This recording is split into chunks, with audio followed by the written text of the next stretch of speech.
Hello, ladies and gentlemen, and welcome again to Syriana Analysis. I'm your host, Kevork Almassian. Thank you very much for tuning in to today's live streaming. I appreciate you all, whether you're watching me on YouTube, on Rumble, and on Twitch. I'm also streaming recently on Twitch, and yesterday I verified after the stream was over that it is also streaming on Twitch. Let's see how popular is this type of political content on Twitch as well.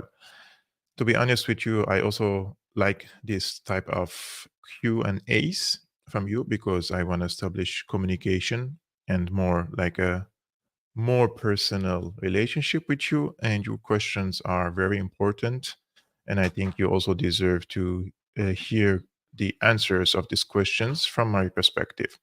However, you have to know something important, that I'm just a person here who has some experience in politics and education in academia, and also as an actual experience in journalism. I never claim to be objective 100%. I'm subjective, I'm opinionated. Therefore, those are my opinions. So sometimes people agree or disagree. And in any case, I believe that having a Q&As with you is a super idea. And I'm going to fix it for now every Thursday.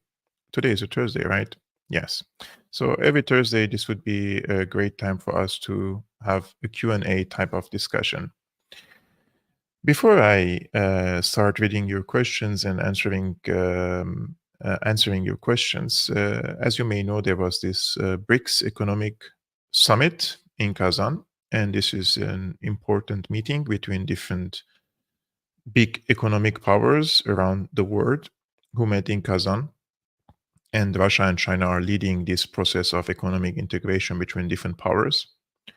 And some of these economic powers are traditional allies of the United States. I think this is the most important thing that we have to understand, that the Russians and the Chinese are open to the traditional allies of the United States in order to seek economic integration. But the end goal for it is de-dollarization and to present a different model for international governance. Now I'm going to play to you a short video that I made. It's going to be online tomorrow, so you're going to see it exclusively now on Syriana Analysis. I'm going to do the video editing and post it tomorrow on my X account. But for now, I'm going to play to you this video in order to understand what happened in this Kazan meeting, and also give you the opportunity, the chance to type more questions in the live chat. So I will play this short video, and after that, I'm going to answer your questions. As I was checking for reactions to the BRICS Economic Summit in Kazan, it caught my attention a statement posted by the African Stream page on X, which is a large African platform trying to deliver the voices of the African people to the West. The African Stream says, for centuries, Western powers have held sway over the global political and economic system, often at the expense of the global South, leading to significant disparities and injustices. The world's leading financial and political institutions have been under their ambit. This power has been frequently abused to impose unilateral sanctions on governments and countries that have taken policy positions that went against those of the Western powers. This has led to Global South nations seeking alternative organizations that not only give them a better chance of economic development, but also shield them from the bullying tactics of the Global South. Now, to give you some context, BRICS plus countries represent 46% of the world population, 29% of the global GDP, and 46% of the global oil production. And this combined with the upcoming blockchain-based BRICS currency, which will be based on gold, and the national currencies of the member states, in addition to the new development bank, this leads us to believe that we are headed to a de-dollarization phase. And this will make the United States sanctions and unilateral sanctions ineffective against the countries that come under these type of sanctions, because the US has weaponized the dollar, which is the global reserve currency, and any country that doesn't follow suit and subjugate to the US dictates, then they come and sanction your central bank and they try to freeze your assets. And this is how the United States continues imposing its will on the rest of the world. Now, for another context to you, our friend SL Kantan shared an important chart showing that the United States borrowed $2.2 trillion over the last 12 months. And he says it's a free money, like a giant credit card, which you never have to pay. In India, the entire country must work for 6 months to earn that kind of money. This big system is why BRICS and de-dollarization are happening. Another important question that came to my mind is what is going to be the position of the countries in Europe, for example, and in the West? Because in this case, the process of de-dollarization and the shift of the economic power from the West to the East is unstoppable, and China and Russia and India and Brazil and South Africa and major countries like Saudi Arabia, the UAE are leading this process and also empowering the BRICS Economic Forum.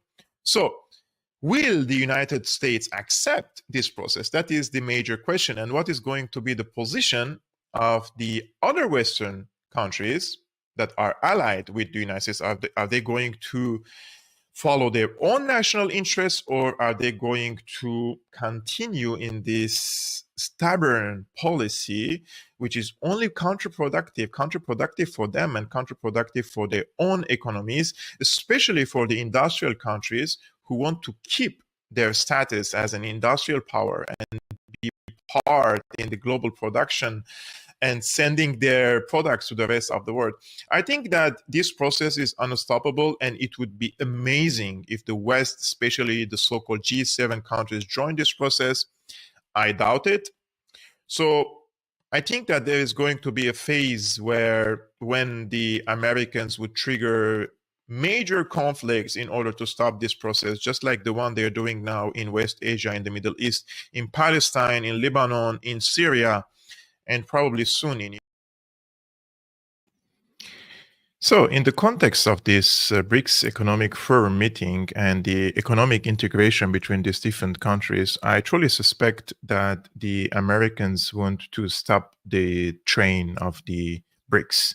And one of the main legs of the BRICS nowadays, or let's first say one of the major legs of the Eurasian region is Iran, and the special economic relationship between Iran and China.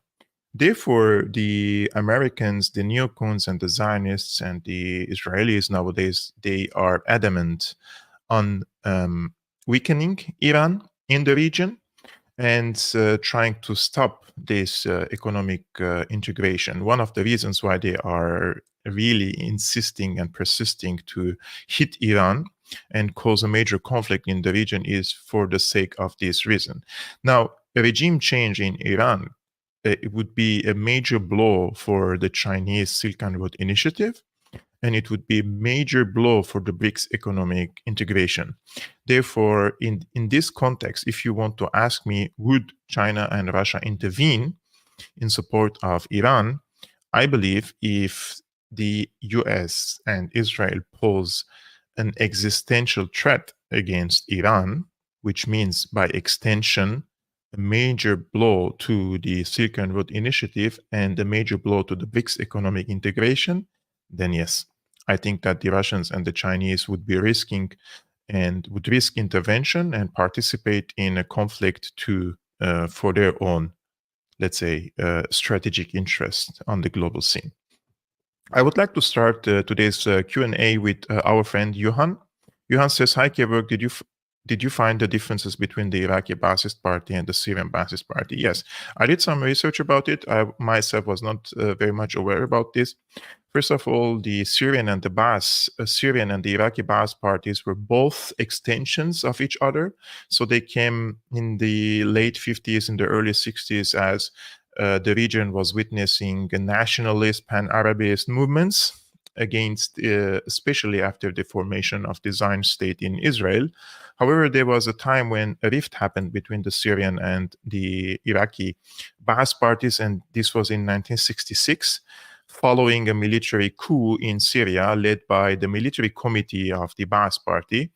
and the military committee of the Ba'ath Party of Syria ousted the national command of the Ba'ath Party.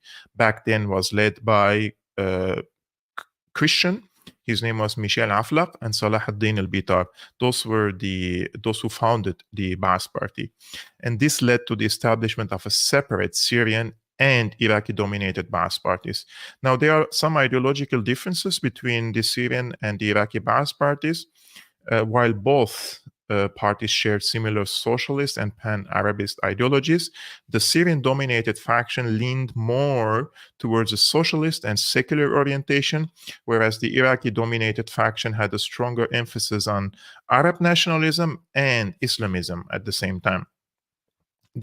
On the regional level, the Syrian Ba'ath Party focused primarily on regional politics in the Levant and the Arab world, and especially in Lebanon. They had an intervention later in Lebanon after the civil war erupted, whereas the Iraqi Ba'ath Party was more focused on Iraq, and then also on, if you remember, in Kuwait, they wanted to conquer Kuwait for regional influence.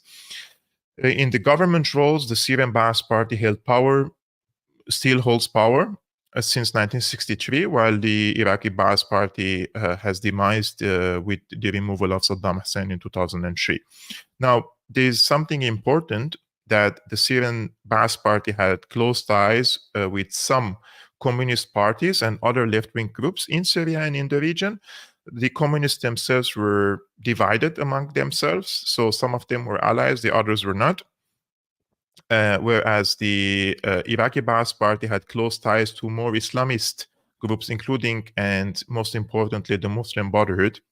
And if we remember what happened in between 1979 and 1982 in Syria, when there was an armed insurgency against the Syrian Ba'ath Secular Party, Saddam Hussein supported the Muslim Brotherhood groups in Syria with arms and funding and ammunition, etc.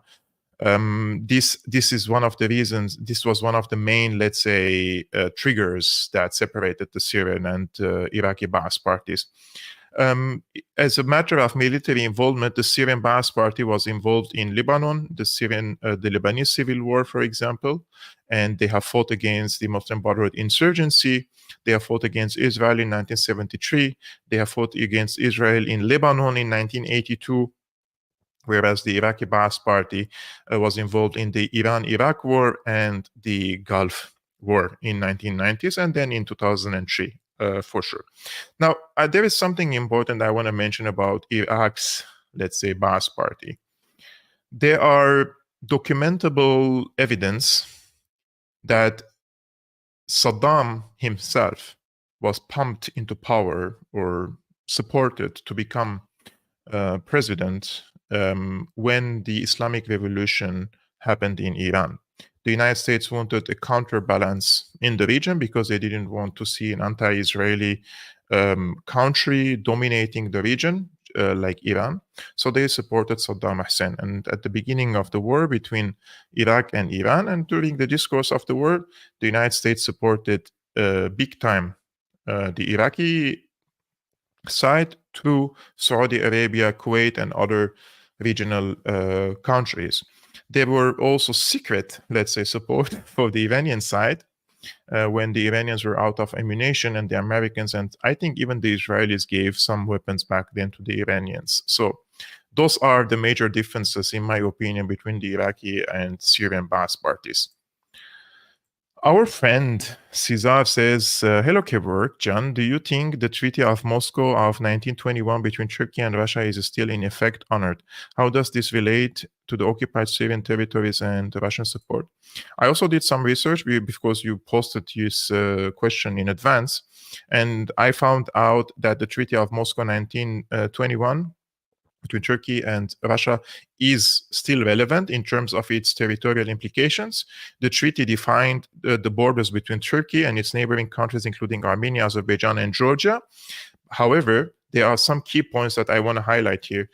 The treaty's borders, as well as those of Georgia, Armenia, and Azerbaijan, as defined by the Treaty of Moscow and the Treaty of Kars, which was signed later in October 1921, are still in existence. The borders were established during a a troublous time, let's say, in the region, marked by civil wars and territorial disputes. The treaty's provisions have been recognized and respected by subsequent governments and international organizations, including the Soviet Union and its successor states. However, it's essential to note that the Treaty of Moscow is not a living treaty in the classical sense. It's not a subject to ongoing diplomatic negotiations or revisions, nor is it enforced through international institutions or mechanisms. Instead, its territorial implications have been largely frozen in time, with the borders established by the treaty remaining largely unchanged. I'm not an expert on this treaty. I have to dig in more, but this is the answer I could give to you. It is relevant. There is no treaty that came afterwards which replaced this treaty. However, this has been through time frozen, and the implications have been also frozen because there were so many other conflicts and changes in the region, politically, economically, geographically, that I think made this treaty completely irrelevant at a later stage. Some of our friends on Rumble ask a question which I'm not going to show you because I don't encourage such language at all. But the core of the question is, why doesn't Hezbollah just level Israel's infrastructure, destroy the seaport and the international airport? We Americans don't want the Israelis to escape the sinking ship and come here. Now, I am not I don't encourage violence on this YouTube channel. I don't encourage bombing civilian infrastructure. I don't encourage this type of acts. I speak objectively here from military terms, right? Hezbollah has the capability to level the Israeli infrastructure, for example, the airports, the ports, and the electricity generators and major infrastructure in Israel. They don't do that. They don't do that for multiple reasons. For the first reason is this war against Israel is they have an intelligence information that this war with Israel is going to take a long time. It's going to be months, it's going to be probably years. Therefore, with the current situation in the region, and especially with the mounting pressure on Syria and the destruction of the trade routes between Syria and Lebanon, Hezbollah suspects that it would be more difficult to replace the ammunition and the missiles and the rockets that they have. Now, Hezbollah has around 250,000 rockets and missiles. Some of them are guided, others are unguided. They have hypersonic missiles. They have air to surface, air to, for example, they have Yahond missiles. They have different types. So they are prepared for a long-term conflict with Israel. And if they start destroying, let's say, leveling the Israeli infrastructure, what Israel is going to do, they're going to come and destroy entire Beirut. They're going to come and destroy Byblos. They're going to come and destroy entire Sidon. They're going to destroy all cities and towns in Lebanon, especially in places where the people in these regions are not pro-Hezbollah. So if you have regions in Lebanon is a highly divided country based on sectarian and political lines. If Israel starts bombing regions where the people are anti-Hezbollah, they could cause a civil war in Lebanon itself. So Hezbollah doesn't want for the people who are not part of this conflict, especially the people who dislike Hezbollah in Lebanon, to be victims of a conflict, of a war that they believe that they started this in October 8 in support of Palestine, right? So they don't want the consequences of their participation to be a burden on the people in other regions who do not agree with Hezbollah, and they don't want to be part of this conflict. The pressure on Hezbollah is very high in Lebanon internally. There are political forces against Hezbollah. There are sectarian divisions in the country. And the Americans and the Israelis have assets in the country, and they're capable of causing social and sectarian strife. Now, I'm going to say this for the record.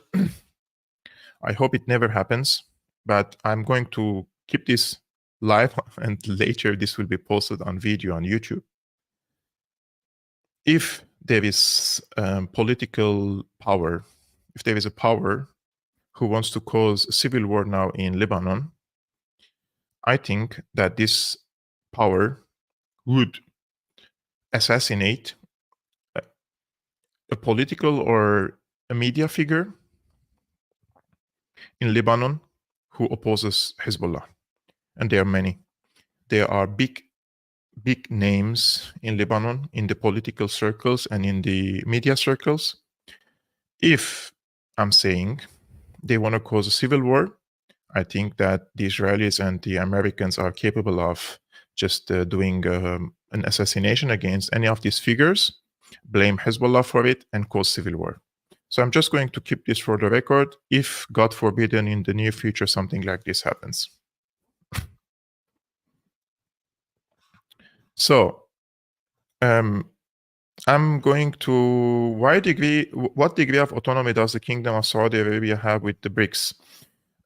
So the Saudis basically are trying to diversify their relationship between the East and the West.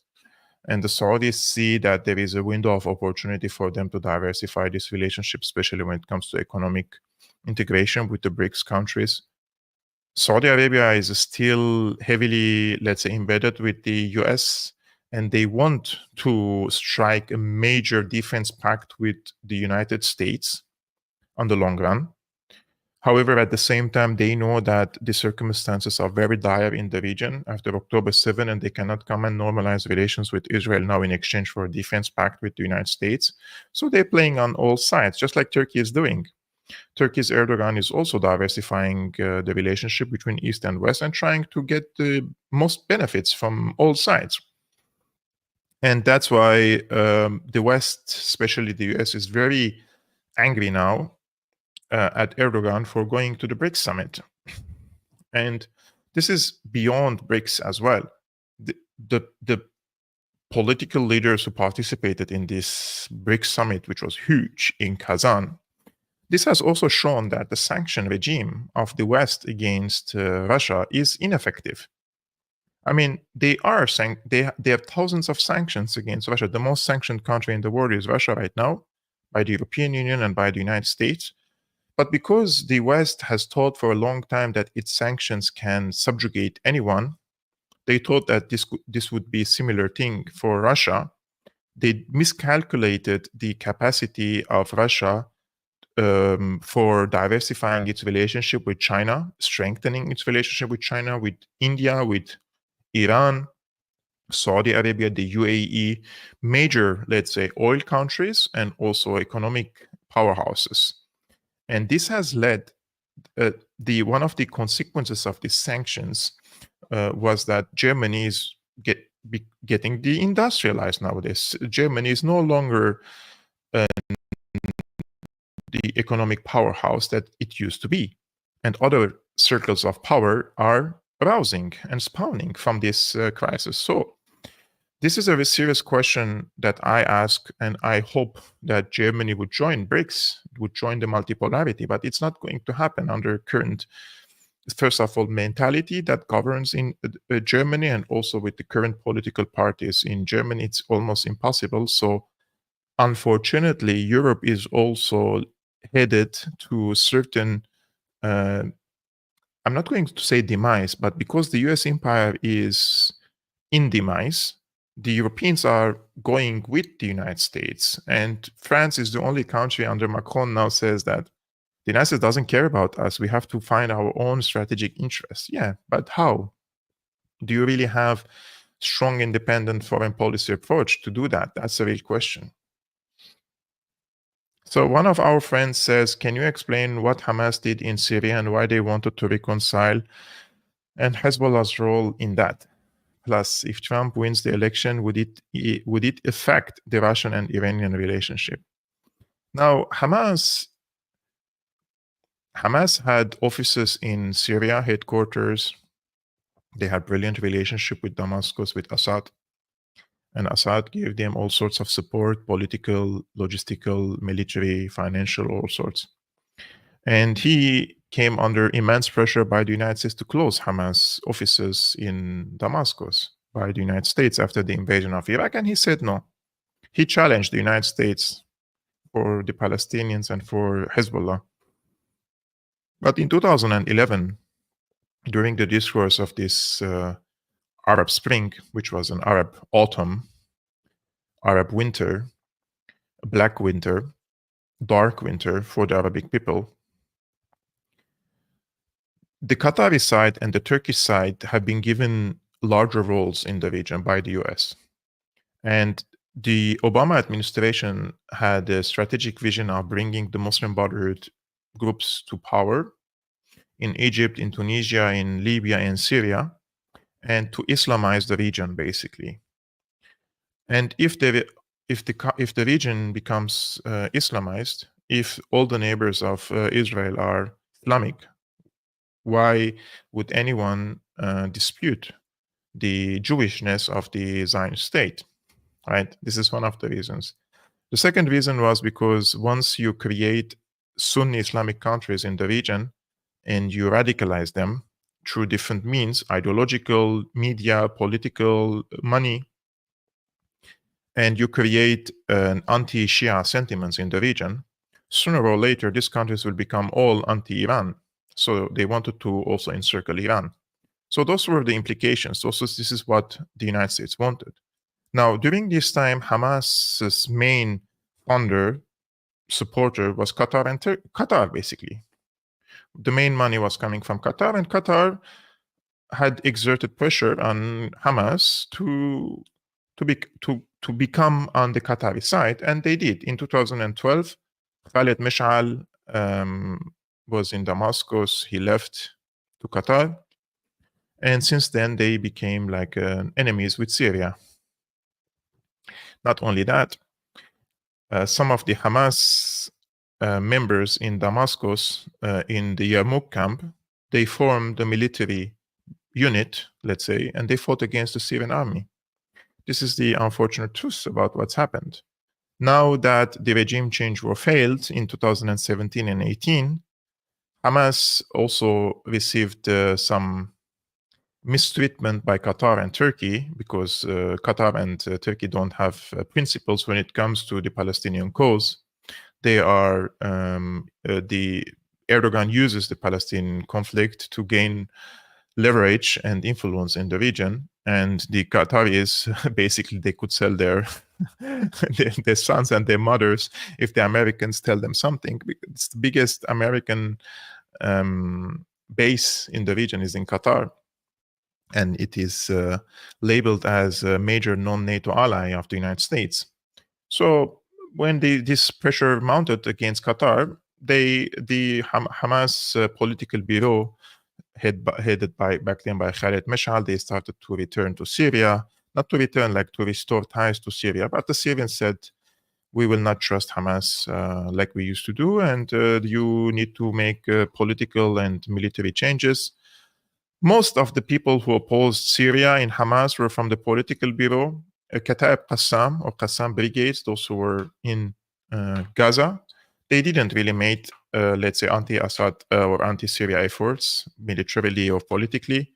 However, I don't know how many Palestinians hate Assad and hate Syria, the current government in Syria, but from the pro-Hamas pages that I used to follow on Facebook and Twitter and read the comments, there are many Palestinians who believe Al Jazeera Qatari propaganda, and they would love to see Assad gone. This is the unfortunate truth. I'm being so blatantly honest with you. Paul says, why hasn't the UN used Article 7 in Palestine responsibility to protect? And you have to ask them, because the UN is UN Security Council is in the hands of the 5 permanent member states, and the US would veto it, my friend. That's why. Kevork, could you describe the deep-rooted relationship between Hezbollah and the Christian community in Lebanon? Now, the relationship between Hezbollah and the Christian community in Lebanon varies, but depends on the political parties. Hezbollah as an organization, as a group that has a hierarchy, political, religious, ideological, and military. They don't have any anti-Christian sentiments among the community, as a party, as community, as a religion, as an ideology, at all. And they are closer, let's say, to the Christian community than other Islamic dominations or other school of thoughts. This is a fact. However, because Hezbollah has taken has monopolized the resistance against the Israelis. And there are Christian communities in Lebanon. They say, we want to leave. We want just to have a peaceful life. We want to go to, just continue our lives. We don't want war, basically. And they don't understand, these Christians, that whether they like to live and live in peace or not, it's irrelevant. Because we, the Christians in Syria, we also wanted to leave, but the war was imposed on us. And when there was an existential threat against the Christians, Hezbollah came in support of the Christians in Syria, right? Not only the Christians, the entire Syrian communities, but Christians were the most vulnerable among the Syrian communities, and they supported the Christians. This is a fact. You like Hezbollah, you dislike Hezbollah, you want to call it a terrorist organization, you want to call it resistance. This is irrelevant. I'm talking to you facts right now. So Hezbollah struck major deals with Christian political parties. The most famously was the 2006 deal or 2007 deal with Michel Aoun, the Free Patriotic Movement. But this deal has crumbled recently as well, because the Christians of this political party, which represents the most of the Christians in Lebanon, they disagreed with Hezbollah's intervention after October 8. After October 7, October 8, Hezbollah intervened in this conflict, and the Christians say, this is no longer about Lebanon. You participated in this war for regional purposes. Mainly, they are indicating that they intervened to the support of the Palestine or for Iran and not for the Lebanese interests. So the relationship, sometimes so, but in general, the Hezbollah and the Shia community have no, let's say, animosity against the Christians. In the contrary, however, you have some of the Christians, let's say, in Lebanon, those who belong to the phalanges and the Lebanese forces. They are very, let's say, I would call them ideologically far right. They despise Muslims in general. And accordingly, they hate Hezbollah. They don't really consider the Muslim people as civilized people. And I have lots of encounters with this type of people. And myself, I'm a Christian. I speak with them. They have completely different set of values, and they believe that Lebanon was a Christian country. It has to be a Christian country, so they despise Hezbollah's military power, because Hezbollah is the strongest political and military force in Lebanon, right? So this is how I would answer this question.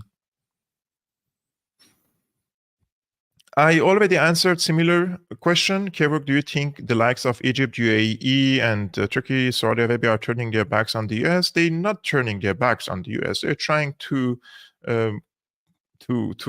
catch the opportunity in the East as well. They still have very good relationship with the United States. The United States sees the world in a zero-sum game lens, so they see things like you're either with me or you're against me. However, these countries have a different approach. The world is not binary. It's not you are either with the US or against the US. You could have good relationship with the US, and you could have amazing relationship with the BRICS countries, right? The Europeans have to learn from this. This is my always advice for the sake of the European people. Why would they put all their eggs in the basket of the United States? Multipolarity is a fact. We are headed to regional and international economic integrations. There is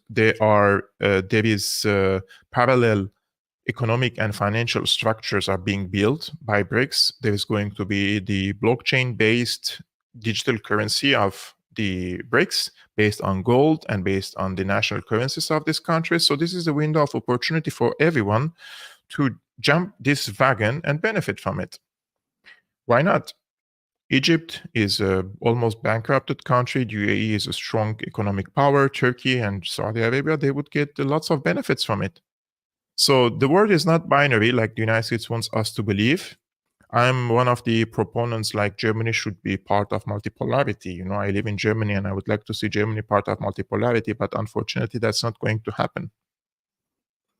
Kevork, try glasses with a black frame. No, I hate it. I had already black frames and it's very bad, especially for live streaming. You don't even see anything in the frame except the frames themselves. So I'm checking for questions, my friends.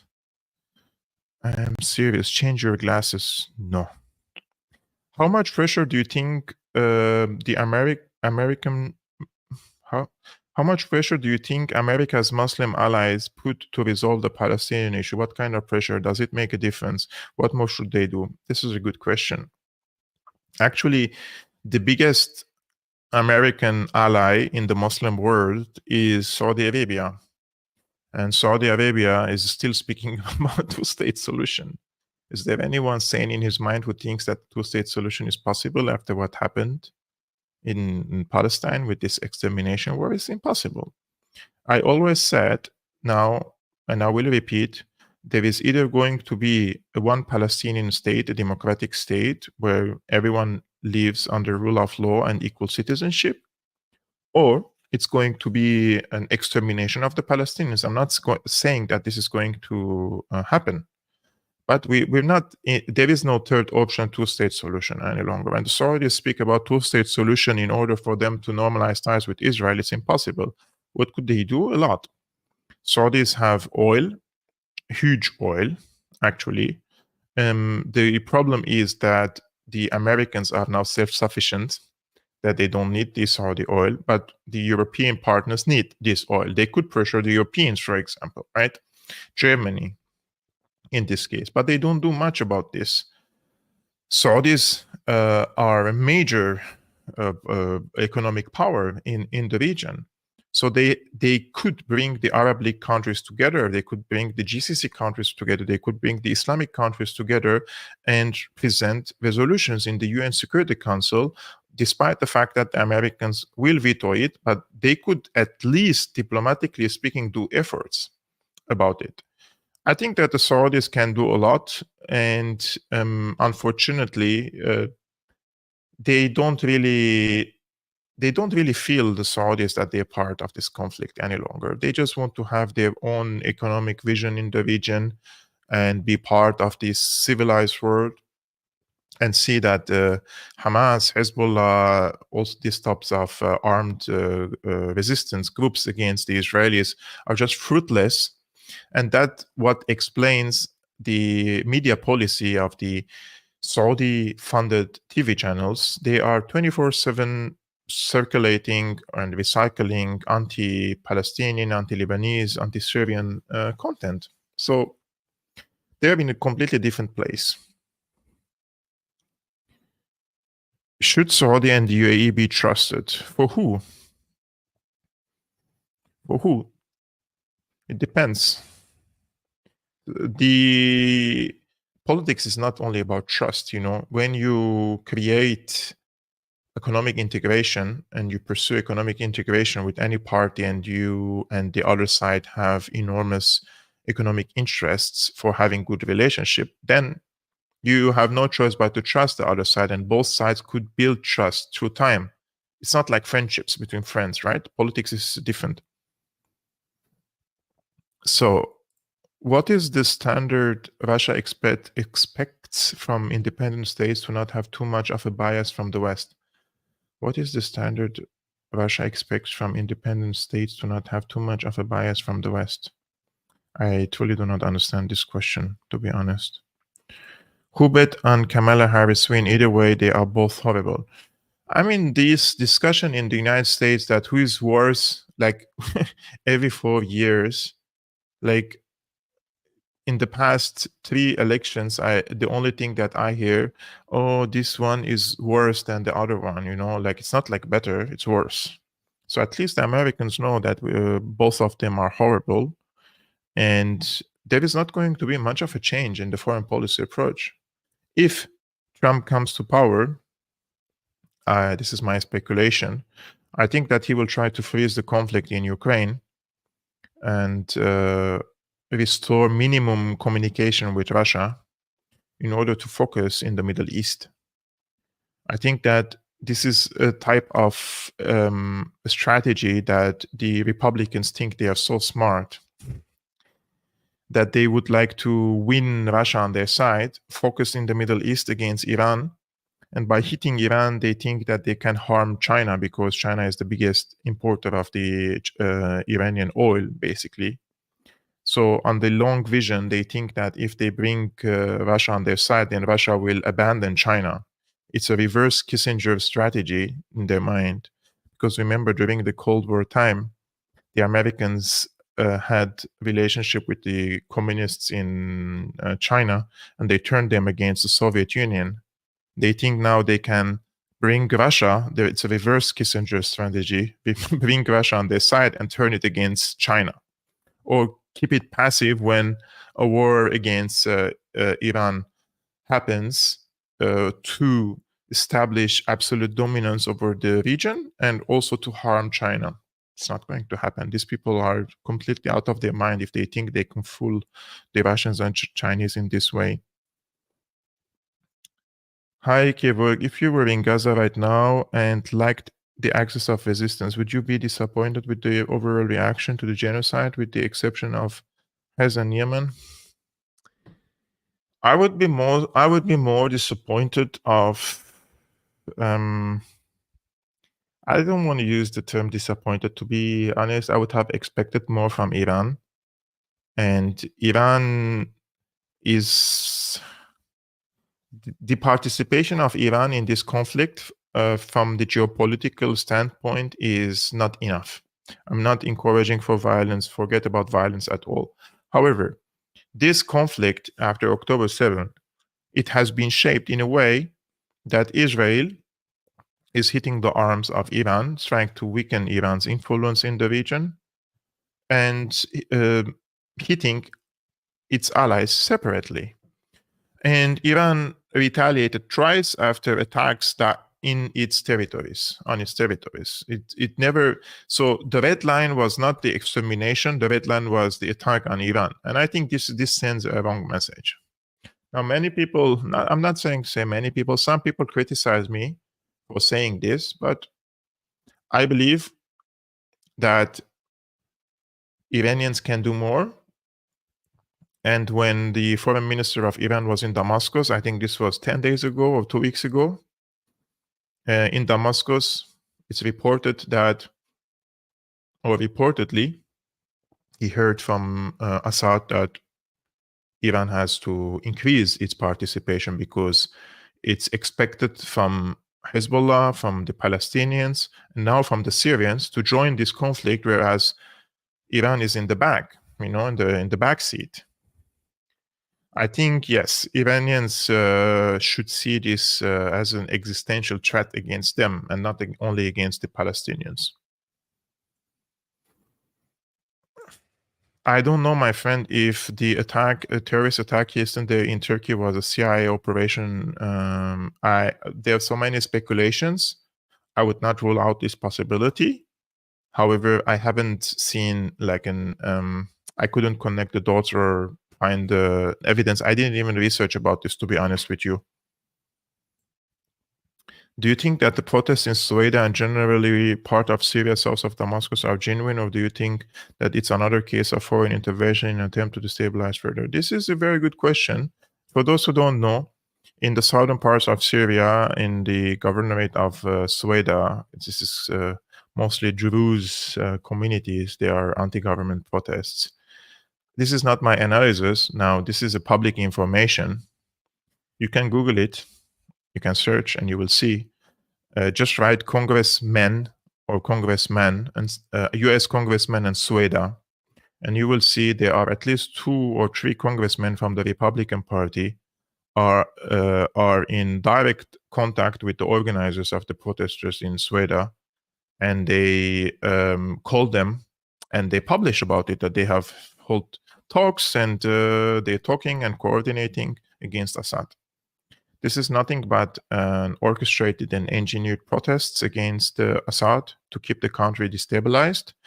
And if Israel invades Syria in the south, you will see that these elements in Sueda, they will try to organize an insurgency and fight with Israel. I'm 100% sure about that. I'm not saying all, please. I'm not calling the community itself, but these elements were collaborating with the United States now. They will be a front force with the Israelis against Syria. I'm checking for more questions, my dear friends. Trudeau was probably bad vote counting. Trudeau is shit. Nandi says, hi Kevork, it's very convenient coincidence that Turkey got hit and they responded to Syria. This is shortly after Turkey decision to join BRICS. Given past history, do you think outside influence? Definitely there is outside influence. I don't think these terrorists, they just act independently. Usually there is intelligence work behind them. So who benefits from it? Who was behind it? There are different branches for these terrorist groups. I don't know who took responsibility, to be honest with you. If it's ISIS or Qaeda, those are all compromised groups. And there could be an intelligence work to put pressure on Turkey not to join the BRICS or to go to this Kazan. And now Turkey is bombing northern Syria, basically bombing the Kurdish separatist areas. And this is another blatant attack against Syria's sovereignty. But Syria is just like, people have to understand, Syria has been living 14 years of war, and these areas are out of the control of the government. Syrian army doesn't have a reach in these places. And Turkey basically says that these Kurdish militants pose a security threat to Turkey, but the advice to Turkey is deal with Damascus directly. Now, Erdogan keeps saying, I want to invite Assad, I want to meet him, I want to do this and that. Okay, if you want to meet Assad, then you have to send a formal commitment to Iraq and Russia, who are the mediators, and say that you commit to withdraw from Syria. If you commit to withdraw your forces from Syria, then you will meet with President Assad. There will be a formal, official, public meeting. And then there will be coordination between both sides on different files. One, Syria demanding Turkey to stop supporting al-Nusra and other terrorists in Idlib and join the fight against them with the Syrian army. I think this shouldn't be controversial. Two, Syria says that if you do that, I'm ready to accept the refugees that you want to send, Syrian refugees from Turkey to Syria, because there are over 3 million Syrian refugees in Turkey. And three, I will join you in a security operation, let's say, to remove the Kurdish militants 30 kilometers away from the borders of Turkey. So this could be win-win. Turkey is, under Erdogan, has made a fatal mistake in participating in this regime change war in Syria and playing this dirty role against the Syrians. Very, very shameful for Erdogan. I'm not surprised at all, to be honest. So I'm checking for more questions from my dear friends.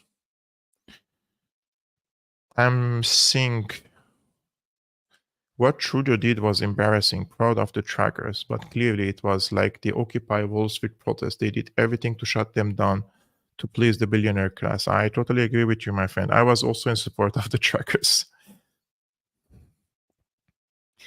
So not part of the conflict. Jesus, do they know about Greater Israel? Yeah, I think you mean about the Lebanese.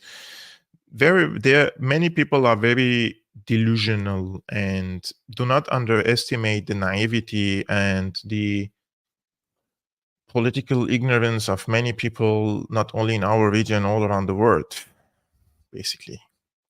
Many people never heard of the Greater Israel. Many people do not even listen what the Israeli government officials say, and many people do not even read Israeli press. I mean, it's there in the press. They say that Lebanon is part of the Greater Israel. It's the promised land. It's there. It's like literally there. You can read. But many people do not know these things because their political, their understanding, their political, let's say, culture and literature and everything that you think you know about politics is from TV channels.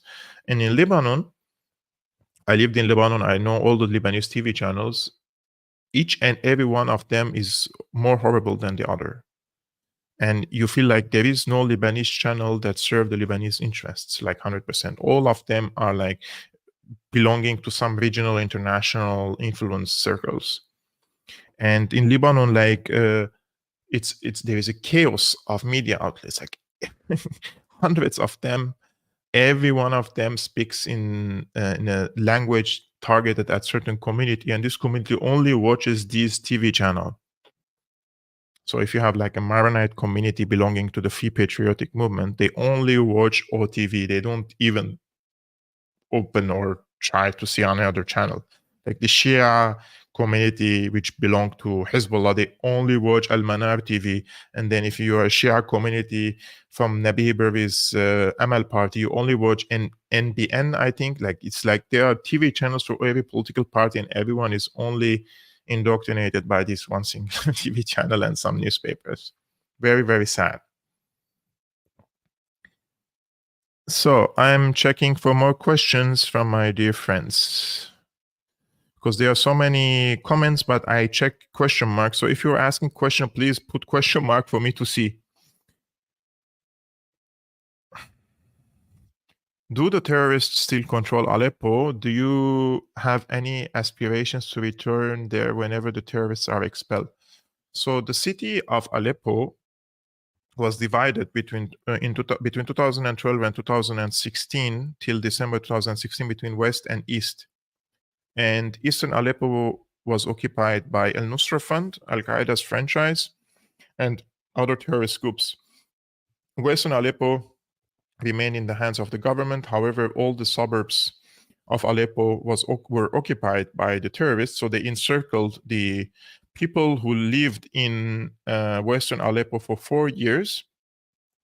They starved them, they besieged them, and they killed 14,000 of the civilians in Western Aleppo by the mortars and the sniping and the killings and the kidnappings that happened. Now, since December 2016, the Syrian army, backed by the Russian forces, Hezbollah, and the Iranians, they liberated all of the city and most of the peripheries, except for the northern part. So in the south, in the west, in the eastern peripheries of Aleppo, it's mostly liberated. Only in the north, so to the direction of Turkey, it's still occupied by the terrorists. So I think the terrorists are around 6 kilometers north of the Aleppo central city, but there is no active conflict now, war.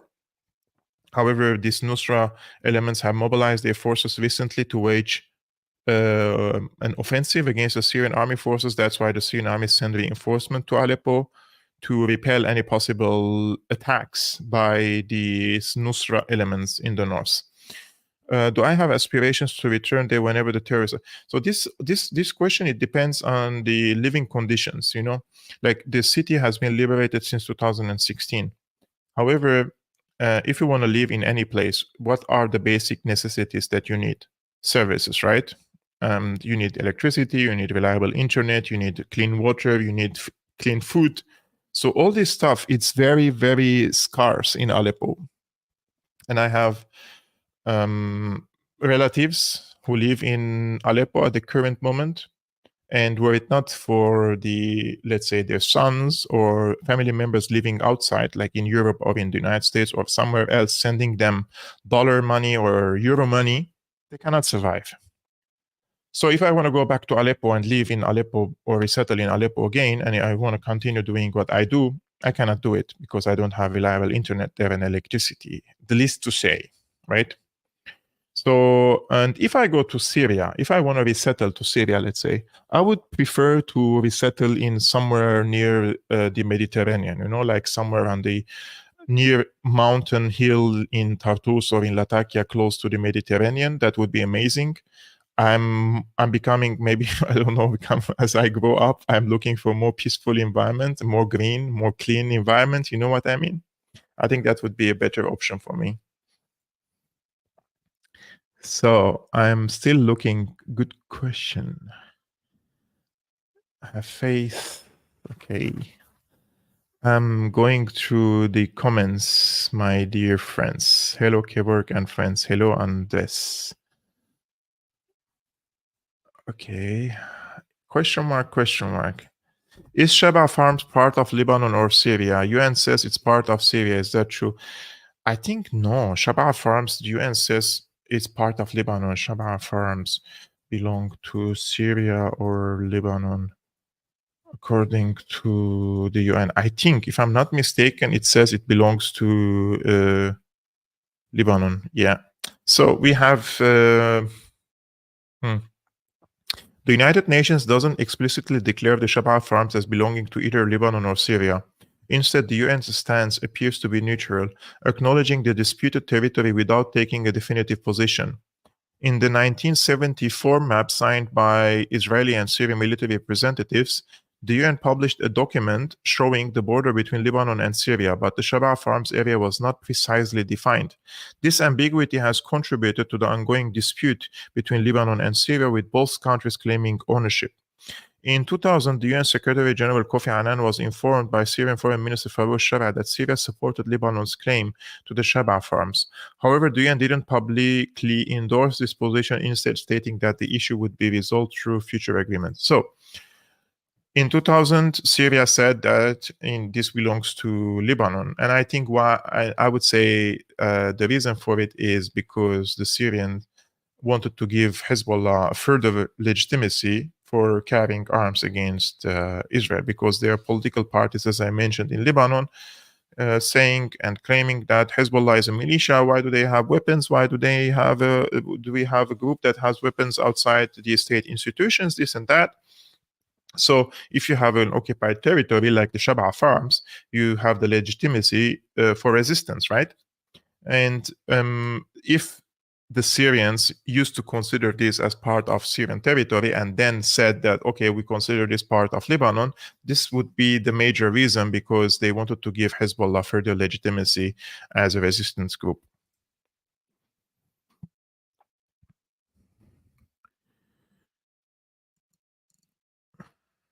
I'm trying to read more. Will BRICS Plus attempt to supersede the New York, Geneva-based UN? It's not the role of the BRICS to supersede the UN at all. They are trying to build, they're trying to create or build economic integration among the member countries and present a different model for the world to see that international cooperation could be based on cooperation and not subjugation like the United States. They're basically creating a new international community based on mutual interests, and especially based on economic integration. This is, I think, the main reason why BRICS exists nowadays. Israel does.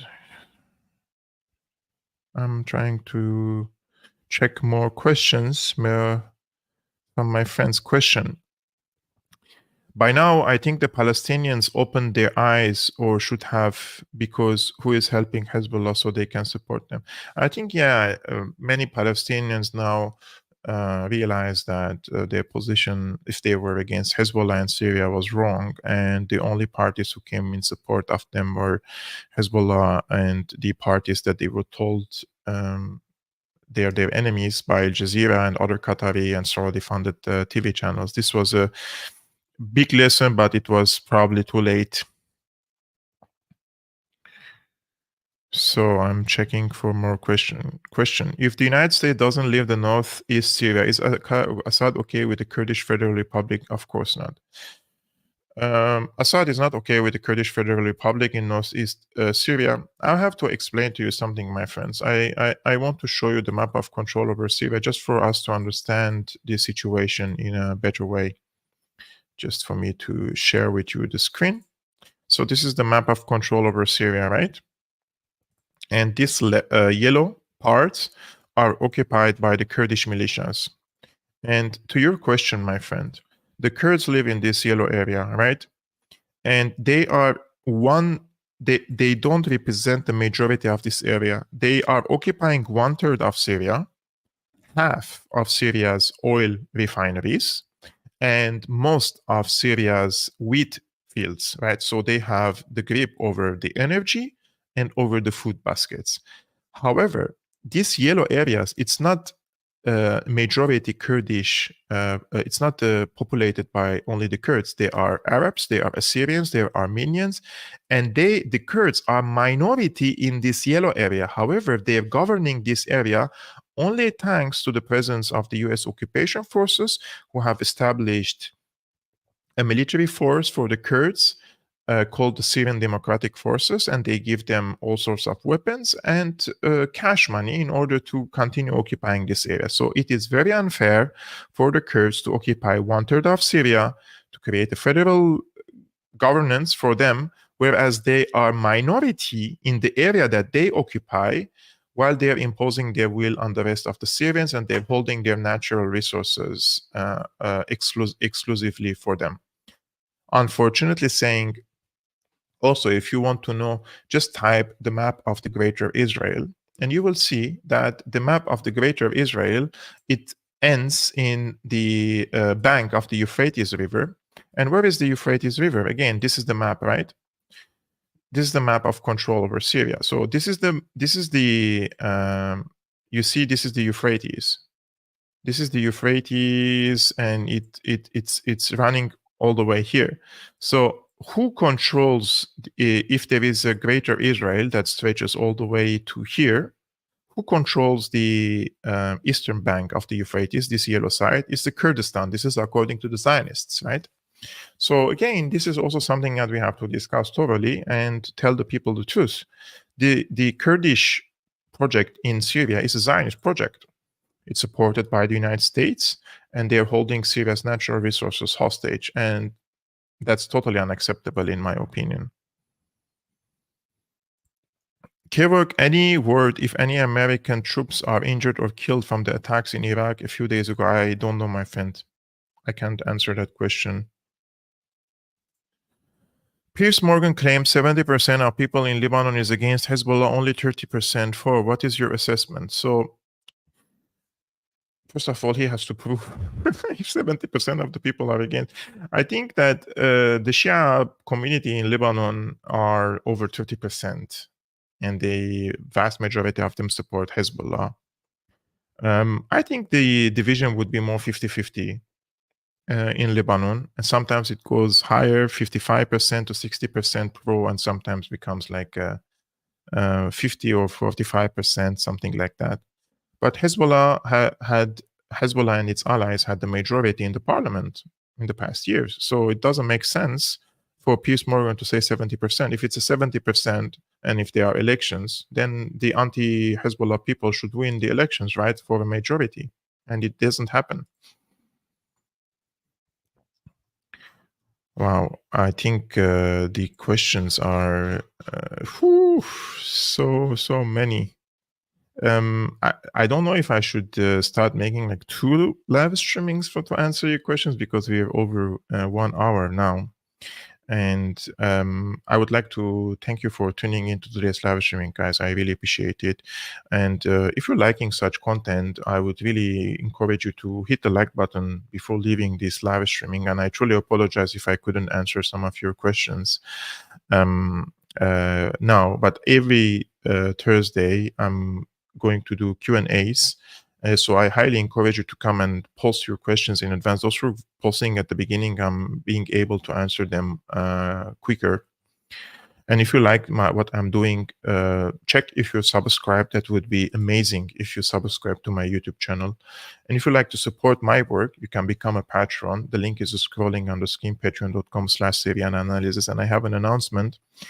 Phil Giraldi, the former CIA officer, is going to be my guest on the 29th of October, again live on Syriana Analysis. So make sure to subscribe and stay tuned for that. I'm going to ask him some questions about the CIA role in Syria and in the region. So that would be amazing. And tomorrow is still, we're going to be another live streaming. It's Friday, 5 p.m. Central European time, 11 a.m. Eastern American time.